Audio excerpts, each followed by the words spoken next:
सर्पदोष हो, त्र्यंबकेश्वर इन ज्योतिर्लिंगों में जाकर के पूजन करने से सर्पदोष से मुक्ति मिल जाती है।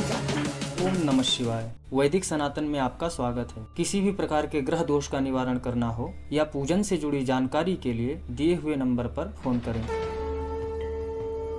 व्यक्ति के कर्म या उसके द्वारा किए गए पिछले कर्मों के परिणाम स्वरूप काल सर्प योग दोष कुंडली में माना जाता है। इसके अलावा यदि व्यक्ति ने अपने वर्तमान या पिछले जीवन में सर्प को नुकसान पहुंचाया हो तो भी काल सर्प योग निर्मित होता है। हमारे मृत पूर्वजों की आत्माएं नाराज होने से भी यह दोष कुंडली में पाया जाता है। संस्कृत काल में काल सर्प दोष द्वारा कई सारे निहितार्थ सुझाए गए हैं। यह अक्सर कहा जाता है कि अगर काल सर्प योग निवारण पूजा नहीं की गई तो संबंधित व्यक्ति के कार्य को प्रभावित करेगा और सबसे कठिन बना देगा। काल सर्प योग पूजा विधि गोदावरी नदी में पवित्र स्नान करके या गोदावरी का जल छिड़क के आरंभ करते हैं, जिससे आत्मा और मन की शुद्धि का संकेत माना जाता है और उसके बाद मुख्य पूजा की शुरुआत होती है। शुद्धिकरण करके भगवान विष्णु का ध्यान करके मन की एकाग्रता के लिए शांति सूक्त का पाठ किया जाता है और फिर भगवान गणपति का ध्यान करके प्रायश्चित किया जाता है, क्योंकि पूर्व काल में यानी कि यजमान का जब से जन्म होता है तब से अभी तक में नाना प्रकार के पाप कर्म हमारे द्वारा जाने अनजाने में हो जाते हैं। शास्त्रों में बताया गया है कि कायिक यानी कि शरीर के द्वारा करके,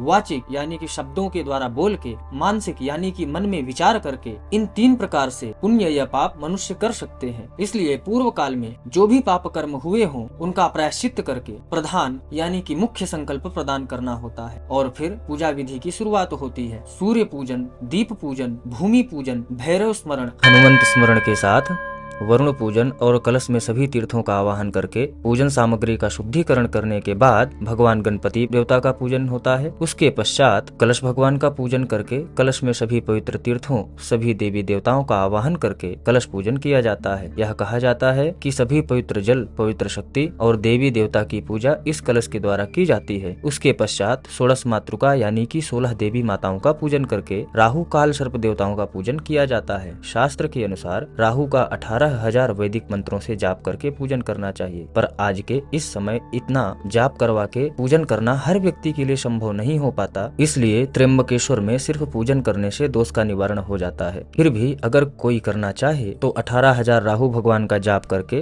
राहु काल सर्प पूजन करवा सकता है, जो कि अति उत्तम होगा, जिसमें राहु काल की चांदी की मूर्ति, सोने और चांदी के नाग देवता का पूजन किया जाता है और साथ में विशेष शिव भगवान का अभिषेक पूजन भी किया जाता है। सभी देवताओं का अभिषेक पूजन करने के पश्चात यथावत मंडल में राहु काल सर्प देवताओं को स्थापित करके शिव भगवान को एक लिंग तो भद्र मंडल में स्थापित करके सभी देवी देवताओं का विधिवत पूजन किया जाता है। राहु केतु सर्प मंत्र, सर्प सूक्त, देवी मंत्र एवं महामृत्युंजय मंत्रों द्वारा हवन आदि किया जाता है। अधिक जानकारी के लिए फोन करके या फिर व्हाट्सएप में जानकारी प्राप्त करें।